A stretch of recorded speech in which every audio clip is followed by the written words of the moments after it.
Yeah, I heard that. She gets upset. Well, it's also like filled with weird. Yeah, they've been asking about it. Have they? That's normal. Well, there I go. I never know what's going on. It has nothing to do with how long it's I been. tried to lure the senator to come up and like, TV started on that this Okay. I work in codes. They're here and then it's going to sell them.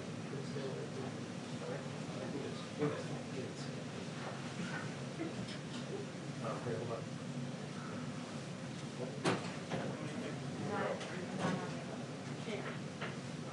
Don't allow it. Nothing to that. We'll think about it. Can you use that?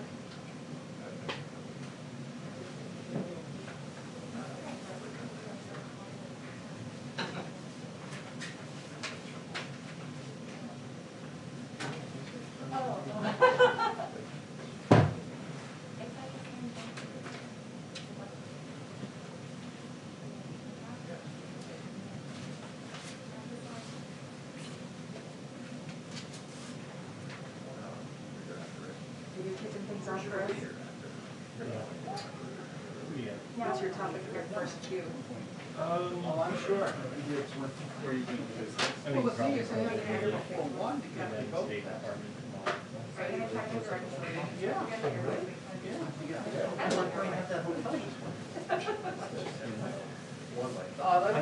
one way. It went away, yeah. I think it was one console hang out somewhere, still show up for 5. Right.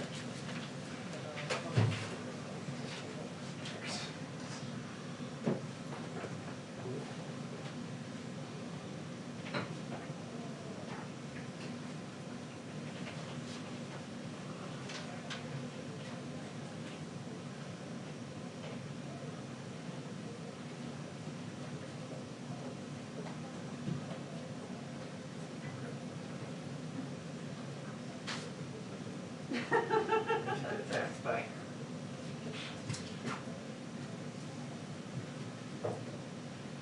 Yesterday, we were making fun of my ears.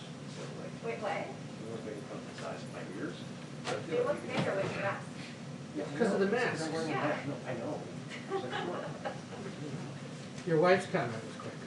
Now I'm gonna look at your ears every time I look at you. I know, right? Like At least for women, we can hide it with our hair. Yes, you can. that's what I'm working on. I'm trying to. Another way in which you have an advantage. See? Yes, exactly. Women are so Keep going down this path. Keep going down this path. That's good. Yeah, they're so blessed. Summer wardrobes. What, you want it Summer because- summer wardrobes. That's the other one you have an advantage on, all And I'm right? not gonna stay right where you are right now. Steer away from Because this conversation. this Why not? This isn't gonna start on time, Brian. You don't think? It's just Psaki, right, isn't it? We don't have a guest brief, do we? Not that anyone's told us it yet. And I'm over here, over here. Yes, that's right. You're right here by the door. You're over here. Oh, yeah, that's right, sorry.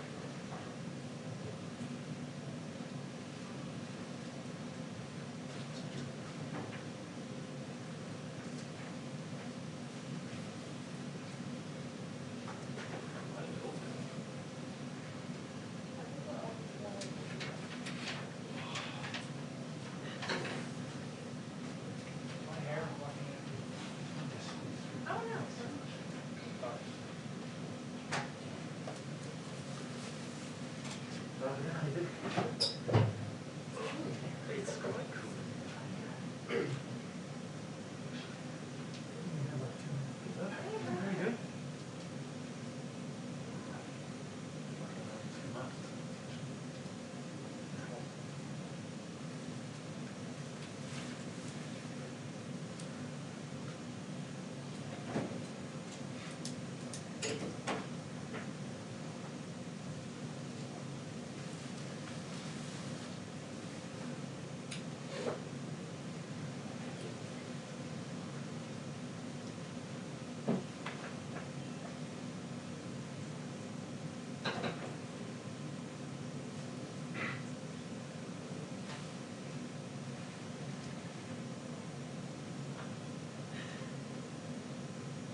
talking on your phone? Yes, I am. Voice activated shushing? No, that didn't work.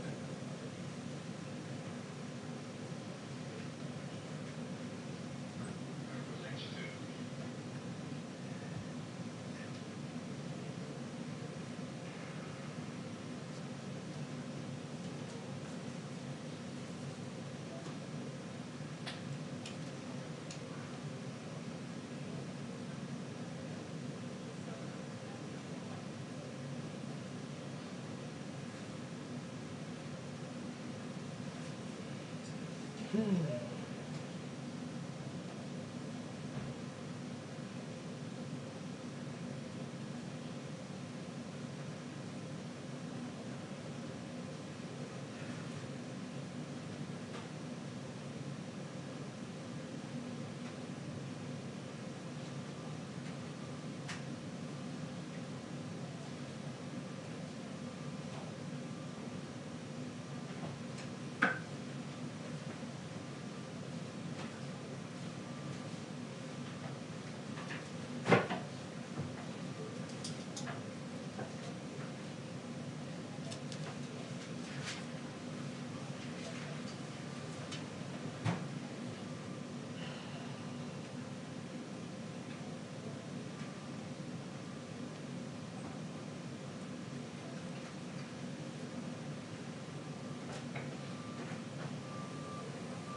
you going all the way back here, man?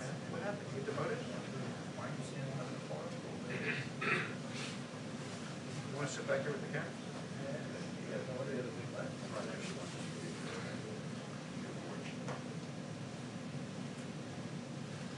Yeah, he's over there.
We need a foyer.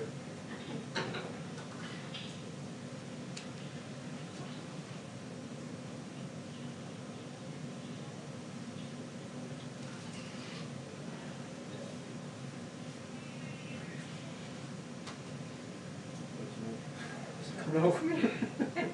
You should tell it to shush. I know, I You should. might- 2-minute warning for the press briefing. 2-minute warning. Thank you. 30 seconds.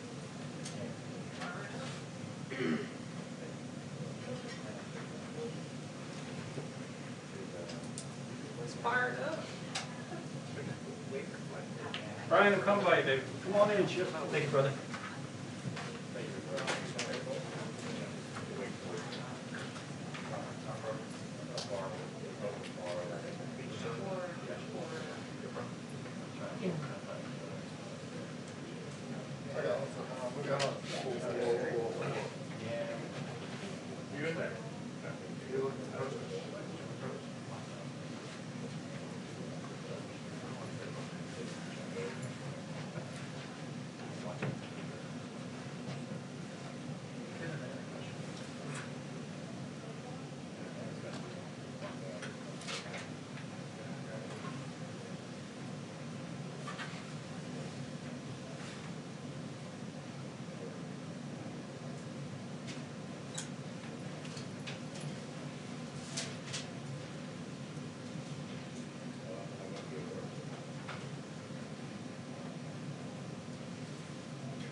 Hi, everyone.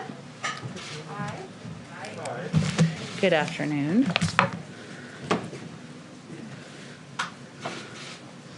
Just have a couple of items for you all at the top. I was a little worried about getting that mask off with the earrings. Okay, successful, good start. Today, President Biden joined the House Democratic Caucus meeting by phone to discuss the American Rescue Plan. The president made clear that the American Rescue Plan was designed to meet the stakes of the public health and economic crisis, and the President Caucus agreed that a final package must address the crises facing working families, including housing and food insecurity, and reopening schools. President Biden said the cost of inaction and doing too little is greater than the cost of doing too much. The president also had the opportunity to meet in the Oval Office just a few minutes ago with Leader Schumer and the Democratic chairs of the Senate committees with jurisdiction over the American Rescue Plan as part of his ongoing engagement with lawmakers from both sides of the aisle. During the meeting, they had a productive conversation on the status of legislative proceedings on the package. They were in agreement over the need to move swiftly to ensure that we get $1,400 direct payments to middle and working class Americans as quickly as possible, that we need to take steps to get immediate relief to the Americans who are struggling with food insecurity or facing eviction, and that we need to provide more resources to get shots into arms faster. The president and the senators were also in agreement over the need to go big and to meet the challenges we face with a response that will get the job done in beating this virus and in protecting our economy from long-term damage. During the conversation, the president and Democratic leaders also agreed to continue working to find areas of bipartisan agreement in an effort to integrate ideas and make the process as bipartisan as possible. There have been lots of questions from some of you and others about the differences between the president's plan, the Democratic plan, and the plan that has been proposed by 10 Republican senators. So I wanted to outline some of those specifics here for you. The president's plan would fulfill his pledge to finish getting $2,000 checks to hard-hit Americans and ensure that, for example, a kindergarten teacher making $60,000 a year isn't left without additional support. Their plan wouldn't provide that teacher with direct relief. The president's plan would give Americans who are out of work through no fault of their own a $400 weekly supplement and the certainty that it would last through the worst of the pandemic. Their plan would give unemployed Americans less money and therefore less certainty. The president's plan would keep hundreds of thousands of teachers, cops, firefighters, paramedics, and other public servants on the job. Their plan offers no money to state and local governments to keep people on the front lines of this fight employed. The president's plan would also assist the millions of families who are behind on their rent and facing potential eviction. Their plan wouldn't offer any support to these families. The president's plan would provide targeted, immediate relief to families with children and essential workers through an emergency expansion of the child tax credit and the EITC. Their plan would deny relief to 15 million lower-income essential workers. The president's plan together would reduce the number of kids living in poverty by 5 million this year and cut child poverty in half. Their plan would likely leave millions of additional kids out. Just as importantly, the president's plan would make sure we have every resource we need to defeat this virus and get life back to normal, including $130 billion to help ensure our kids can go back to school safely, $20 billion to mount a nationwide vaccination campaign, $50 billion for more and better testing and critical funding to improve our ability to track and defeat emerging COVID-19 strains. I know that was a lot, but it's a lot of interest in this issue. Go ahead, Josh. Thanks so much, Jen. Two questions. President Biden told House Democrats today that he considered the $1,400 direct payment a promise that he can't break.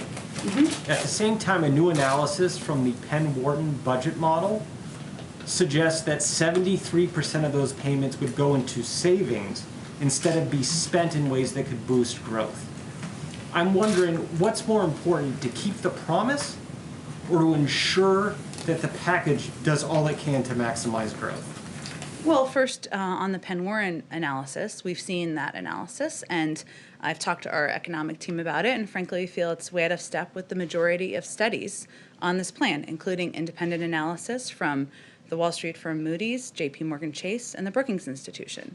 And the analysis concludes that our economy is near capacity, which would be news to the millions of Americans who are out of work or facing reduced hours and reduced paychecks. So this starting place means their model is way off. So our view is we're going to listen to governors, we're going to listen to a broad range of economists, we're going to listen to health experts on what is needed, what the American people need at this point in time. And when 1 in 7 American families don't have enough food to eat, it's clear that there is a great deal of need for assistance.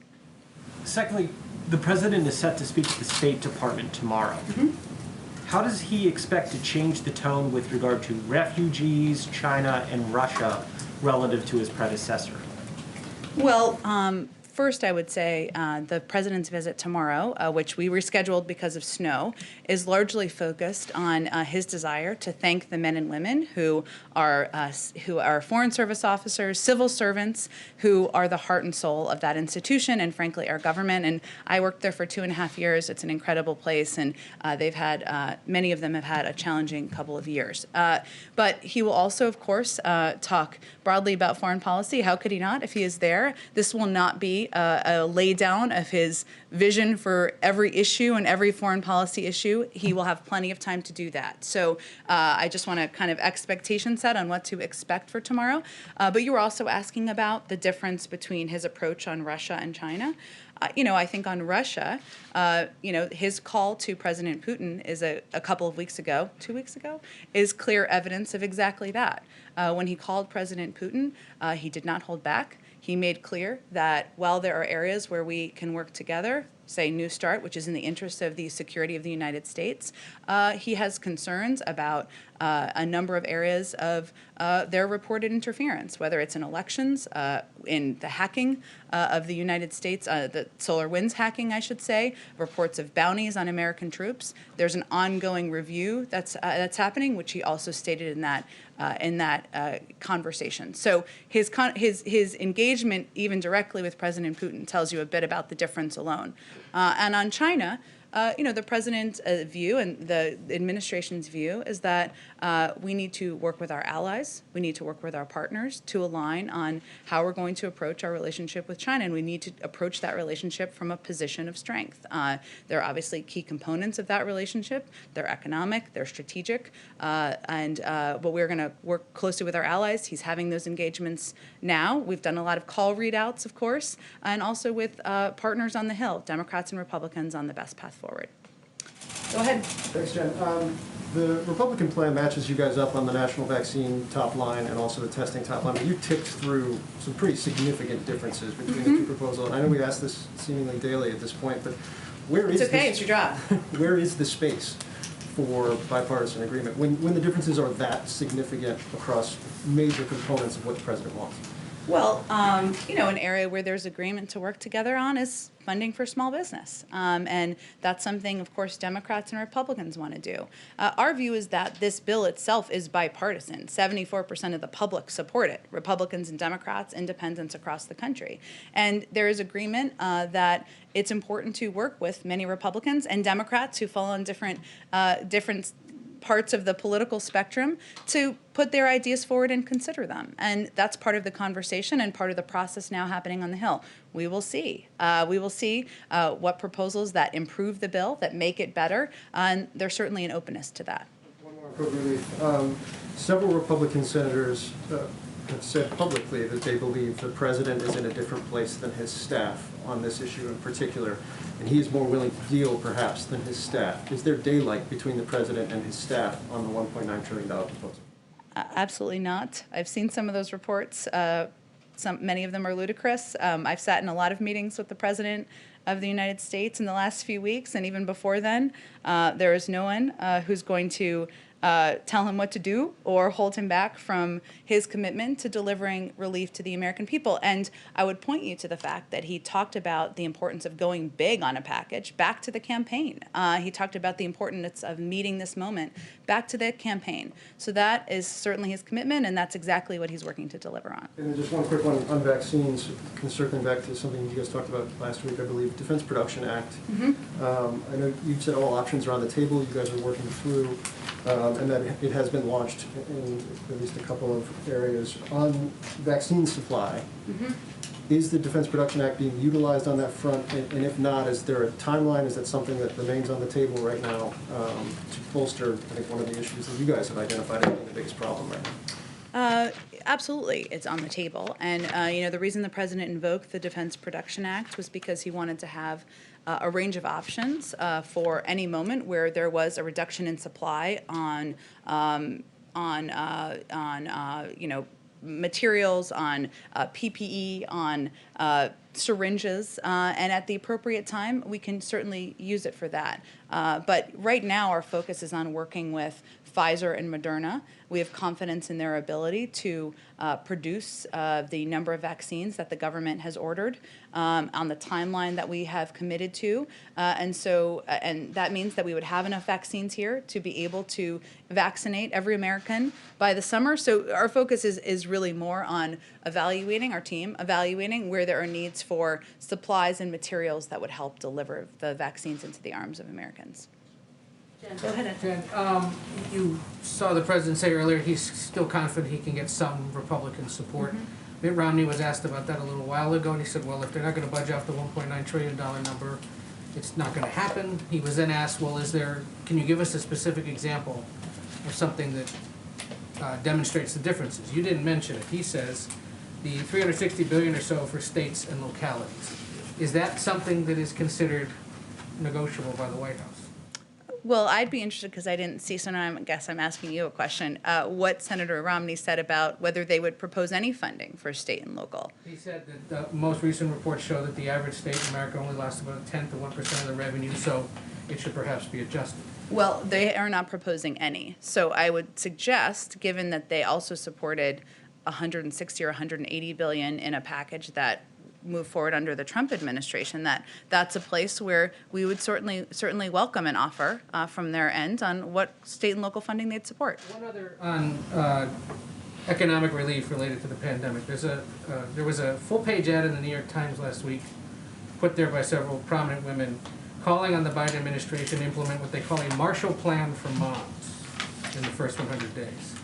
Has the president seen the ad, and would he support the idea of monthly payments to mothers who are saddled by this pandemic? Well, as a mom myself, I can confirm for you that the conversation I have most frequently with friends on Zoom calls is about the impact of the pandemic on working moms across the country. And what the president has certainly concerned about, as we all are, is the fact that this has a disproportionate impact on communities of color, on women of color who are working, many of them working on jobs as frontline workers and playing vital roles in industries across the country. And it's certainly an issue that Secretary Yellen, his economic team are focused on and will be looking for ways to help appease. Two other quick ones. The president said yesterday he hadn't yet had a chance to contact the families of the FBI agents killed in South Florida. Has he been able to do that yet? We will follow up with you after the briefing. I did not have a chance to ask about that before I came out here today. And then earlier today, Canada designated the Proud Boys as a terrorist organization, putting them alongside Al-Qaeda, ISIS, and Al-Shabaab. Does the U.S. plan to do the same? I had seen that, Ed, before we came out here, and I'd asked certainly our team to make sure we had a little bit of guidance on that for all of you. We, of course, have a review underway, a domestic violent extremism, I should say, review that's underway by our national security team to take a look at violence and this type of concerning group activity across the country. I expect we will wait for that review to conclude before we make any determinations. So no final decision? It's an ongoing review, and when it's concluded, I'm sure we'll have more to say about our view. Go ahead. Thank you, Jen. The top Republican on the House Armed Services Committee is asking you to apologize for some of the comments that you made yesterday in the briefing room about the Space Force. Will you apologize? I did send a tweet last night. You may not all be on Twitter. Maybe they're not on Twitter. That said, we invite the members of Space Force here to provide an update to all of you on all of the important work they're doing, and we certainly look forward to seeing continued updates from their team. Big picture here, I mean, does the Space Force have the full support of the Biden administration, or is the president at some point perhaps going to try to get rid of it or in some way diminish it? They absolutely have the full support of the Biden administration, and we are not revisiting the decision to establish the Space Force. The desire for the Department of Defense to focus greater attention and resources on the growing security challenges in space has long been a bipartisan issue, informed by numerous independent commissions and studies conducted across multiple administrations. And thousands of men and women proudly serve in the Space Force. As you know, it was established by Congress, and any other steps would actually have to be taken by Congress, not by the administration. One more space question. NASA's Artemis program, which was the Trump-era program to return American astronauts to the moon by 2024. What is the president's plan? What is he going to do with that program? Is he going to keep it intact? I am personally interested in space. I think it's a fascinating area of study, but I have not spoken with our team about this particular program, so let me see if we can get you a more informed overview of that. Okay, one more question, if I could. Sorry about the president's comments last night as he was paying his respects to the FBI agents that lost their lives or were injured. He said, by and large, the vast majority of these men and women are decent, honorable people. What did he mean by that, the vast majority part? That's exactly what he meant. Go ahead, Kristen. Thank you, Jen. President Biden has been very clear that one of his core promises to the American people is to try to unify this country.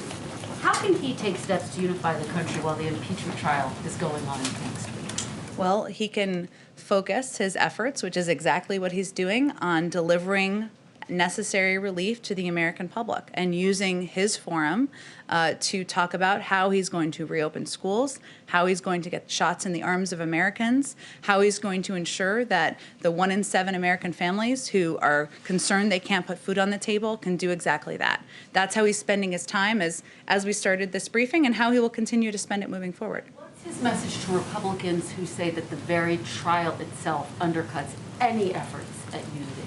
He invites Republicans to work with him on bringing relief to the American public, and that's why he invited them here, many of them here on Monday, and why he will continue to engage with them moving forward. Talk about his agenda. President Biden has been signing executive orders, speaking to the American people almost on a daily basis. Obviously, the focus is going to shift to the Senate next week. How concerned is he that the Senate trial will undercut his momentum?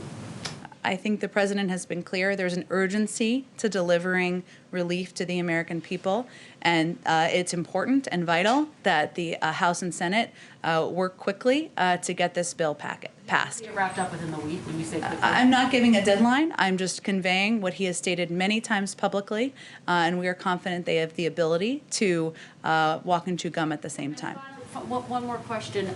There's discussion on the Hill about stripping Congresswoman Marjorie Taylor Greene of her committee assignments. Does President Biden believe that she should be stripped of those assignments? We've resisted speaking of her in this briefing room, and I'm not going to do that today. Why not wait on her assignments, though, Jen? Because it's up to the Hill to make that determination. Go ahead. Thank you, Jen. Nandita with Reuters. President Biden has always expressed support for unions, and in fact has distributed a plan to kind of strengthen worker organizing around the country. There are thousands of workers at an Amazon facility in Alabama that are currently gearing up to cast a vote and potentially form a union inside the company. This will be the first of its kind inside Amazon. Does the White House and President Biden support their efforts to organize and form a union? As you've noted, the president is a strong, longtime believer and supporter of the efforts of labor unions and workers. I have not spoken with him or our economic team about this particular report, nor had I seen it before I came out here. If there's anything more to provide you, we're happy to follow up with you directly. And I did have another question on Secretary Yellen calling for a meeting with top financial regulators on GameStop. And we understand the meeting is likely to happen this week. Will the meeting be held on Thursday? And will the focus really be on whether Robinhood treated retail investors unfairly over large institutional investors? Well, I would send you to the Treasury Department for any specifics on the timing of the meeting or the focus of the meeting. For any of you who have not seen this report, Secretary Yellen has called a meeting with the SEC, FRB, FRBNY, and CFTC.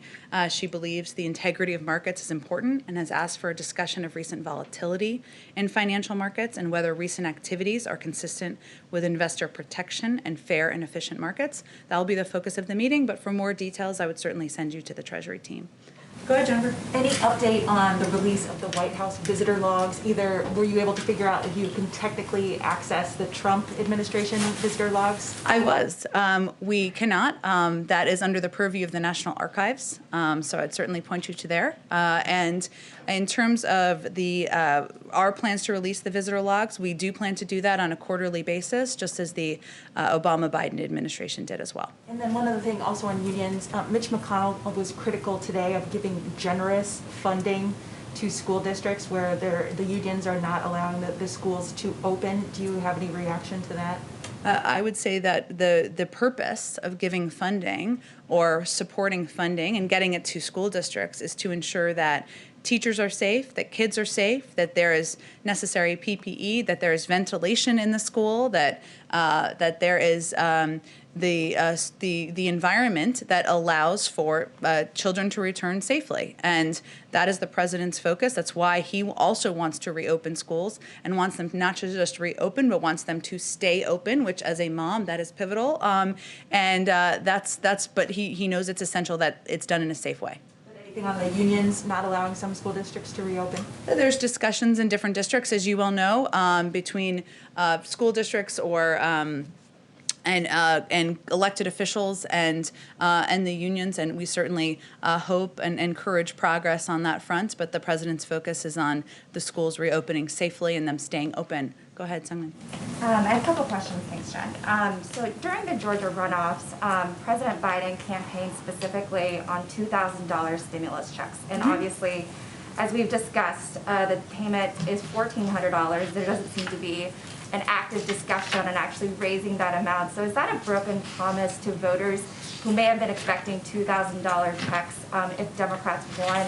And would the administration be open to raising that amount? Well, you're right that the president is very focused on ensuring millions of Americans receive those checks and that pivotal relief at this point in time. There was $600 payments, as you know, in the $900 billion package that passed in December. This is $1,400. Together, that's $2,000. So it would be delivering on the promise he made, and it's something that he is firmly sticking by. Another question on immigration. The Biden administration has extended temporary protected status for Syrian nationals. Obviously, the Trump administration cut off TPS protections for many other countries, such as El Salvador, Nicaragua, and Haiti.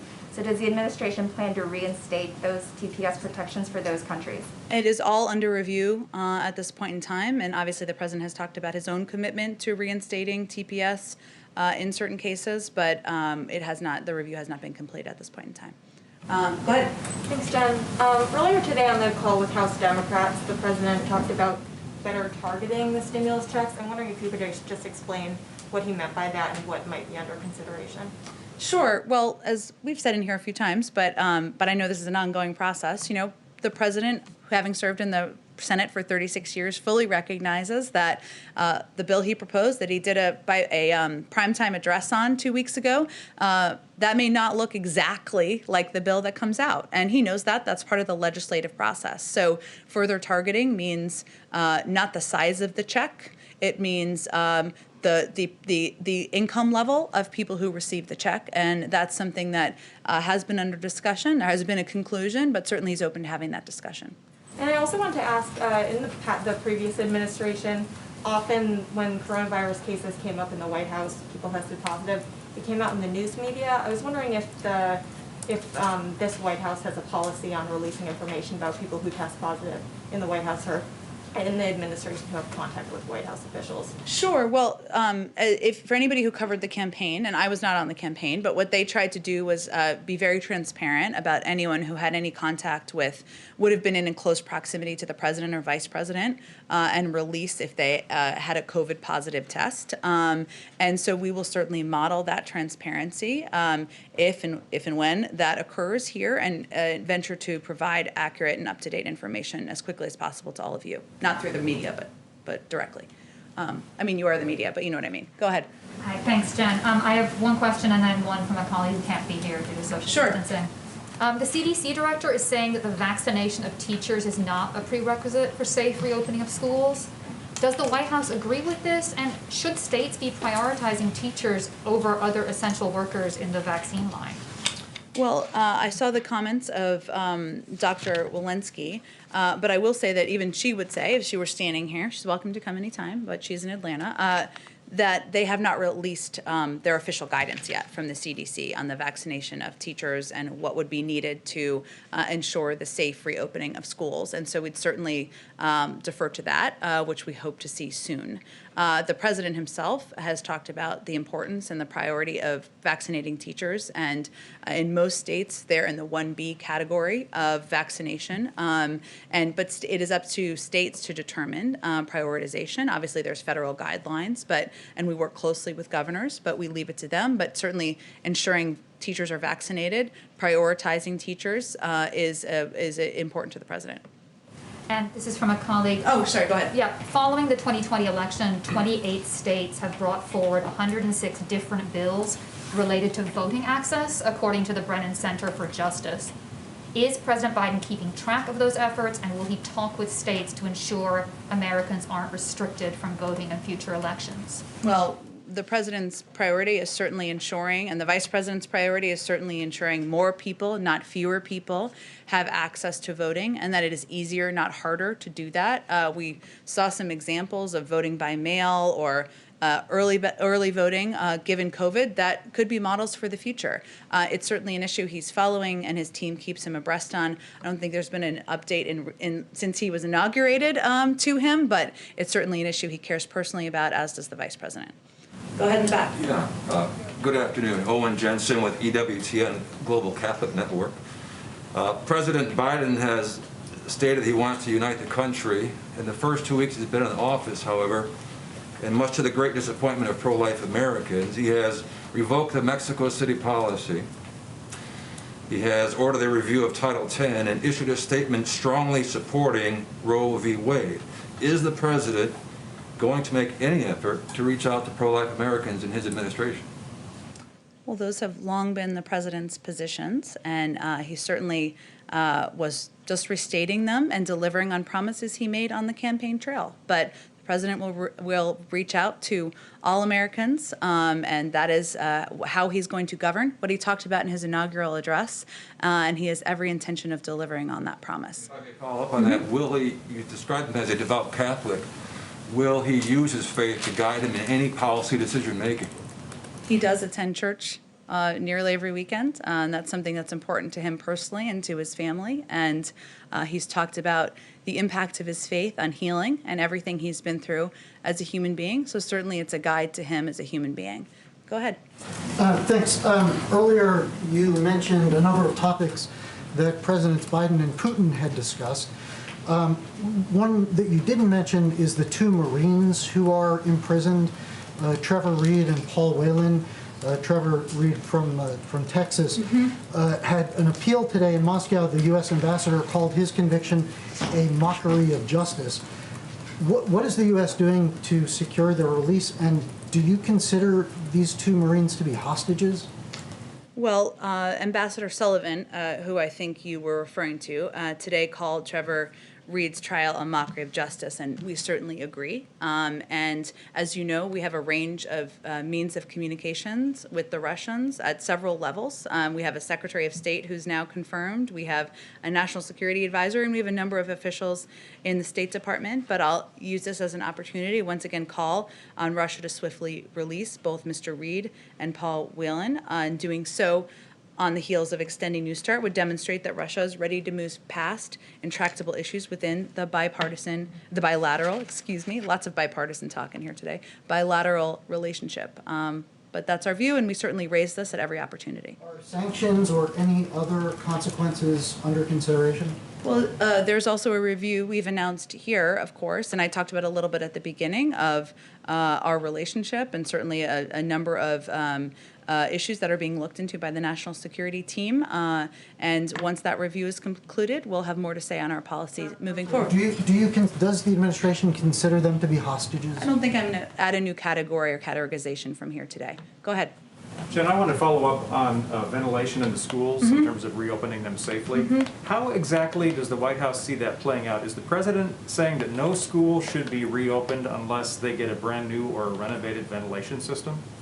I think the president is saying that, and the CDC, I should say more importantly, and our health and medical experts are saying that ventilation and proper ventilation in schools, and especially schools, public schools that have don't have often the benefit of tuition and things along those lines, need to have proper ventilation. We've seen from health and medical experts that that is something that contributes to ensuring the safety of people indoors, which is part of what school is. So they're just conveying that that's an important component of looking at school safety and how we can reopen schools. So it's not a prerequisite.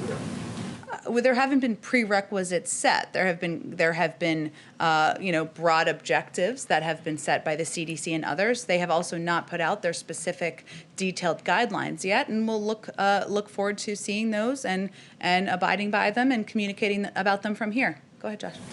The president has said he really wants to protect the middle class. And I'm wondering, when it comes to things like direct payments, what's the income range by which you define the middle class?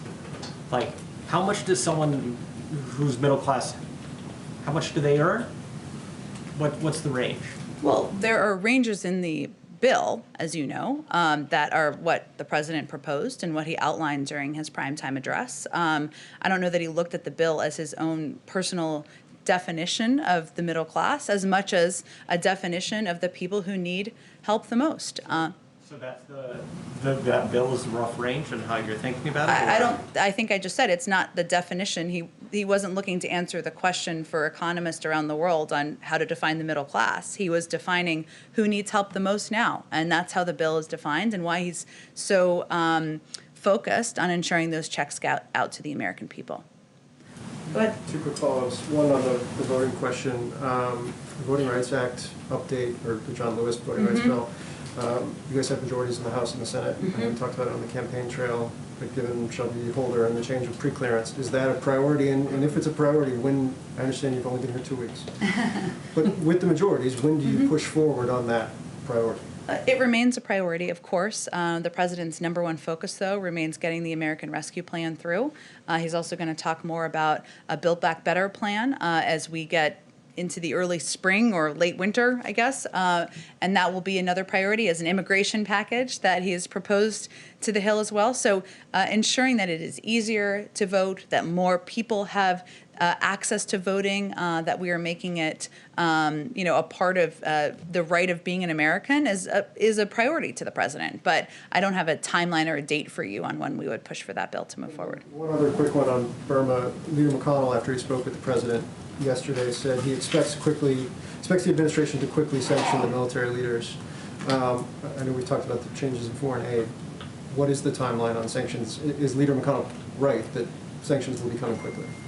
Well, one, I will note that the State Department very rapidly completed their review designating or naming the military coup in Burma in a very short period of time, which I think is something, this is bipartisanship in action, that Senator McConnell agreed on. And obviously, the continued detention of Aung San Suu Kyi, other civilian officials, and the declaration of national state of emergency are a direct assault on Burma's transition to democracy and the rule of law. We're continuing to review our sanctions authorities and other options. It is certainly a priority to this administration. I can tell you Jake Sullivan called me on Sunday night to tell me we had to put a statement out because it was so important. We had our voice out there, and we obviously put out a statement from the president, acted quickly. I don't have an exact timeline for you, but it is a priority, and certainly reviewing our sanctions authorities and seeing where there's action to take there is something the team is focused on.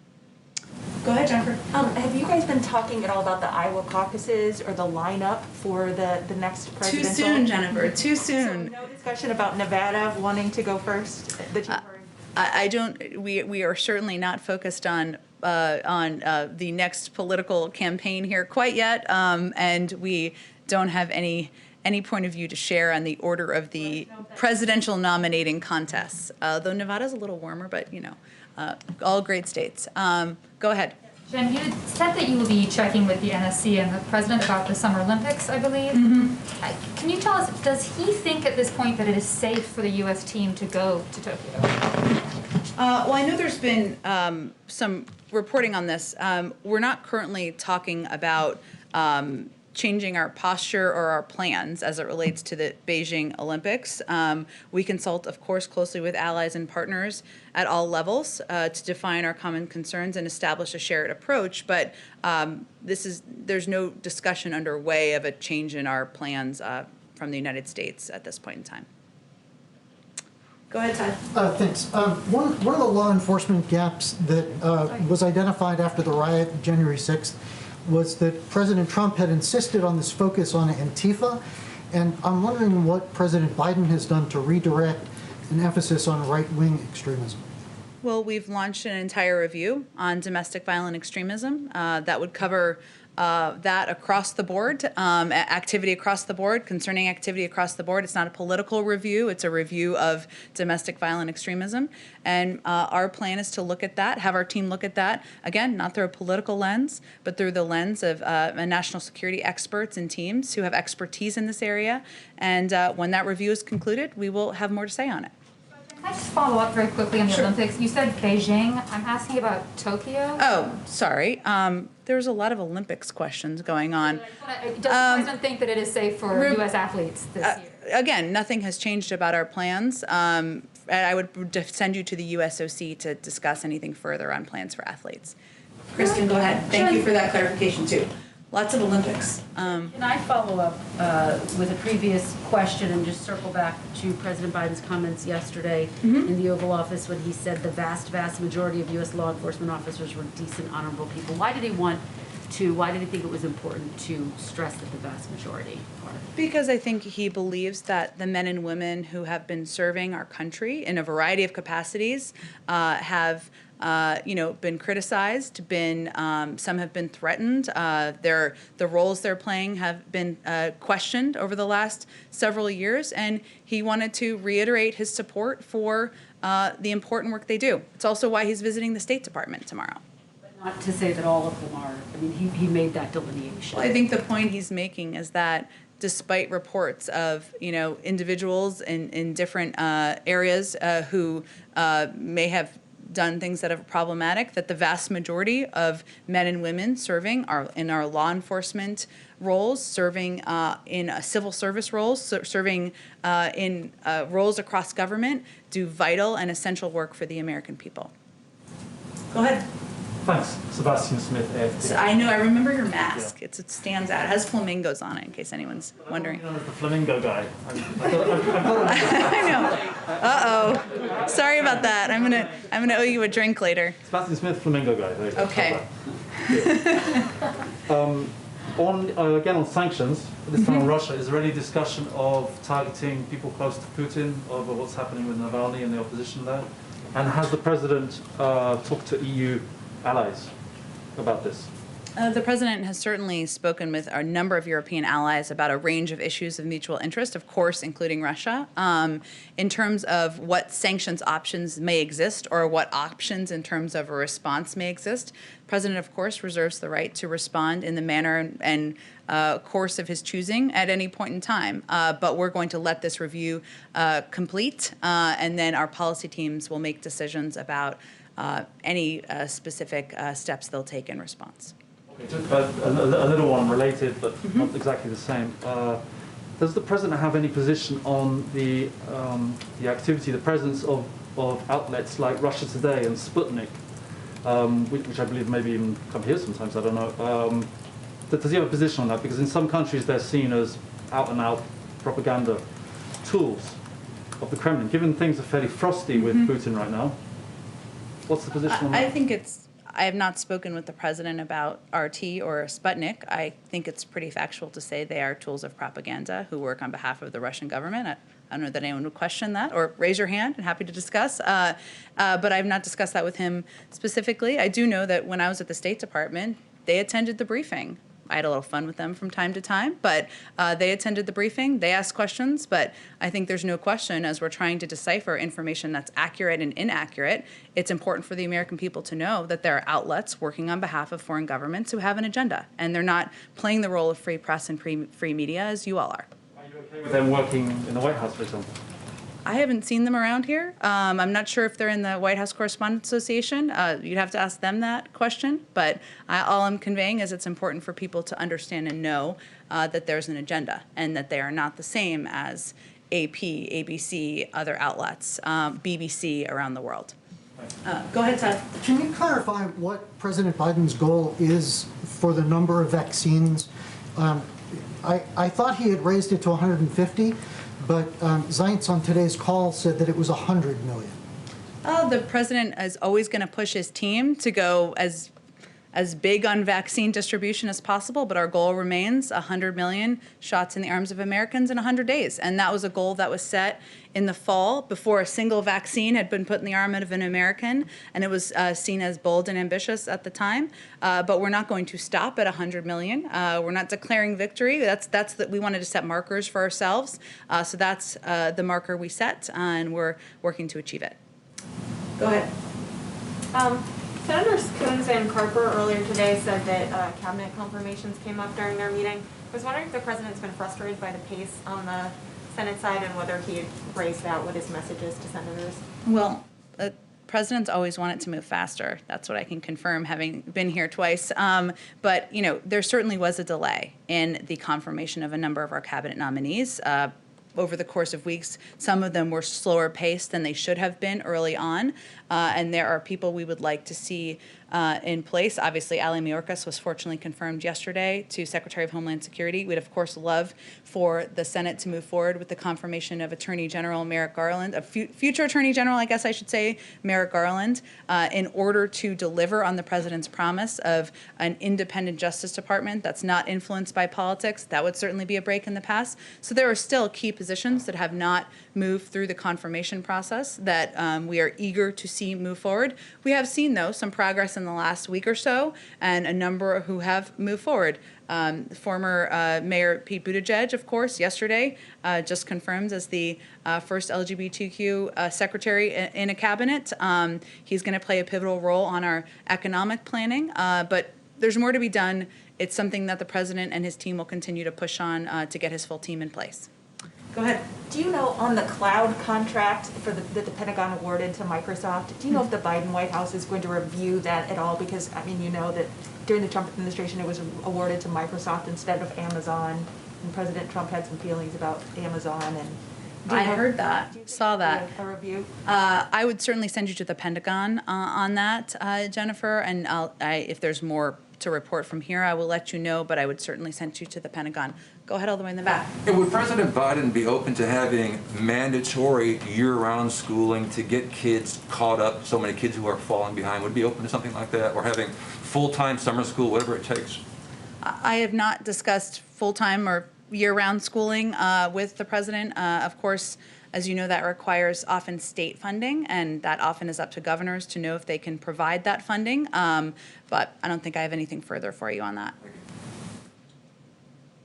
All right. Did anyone not get a question? Okay. Thank you, everyone.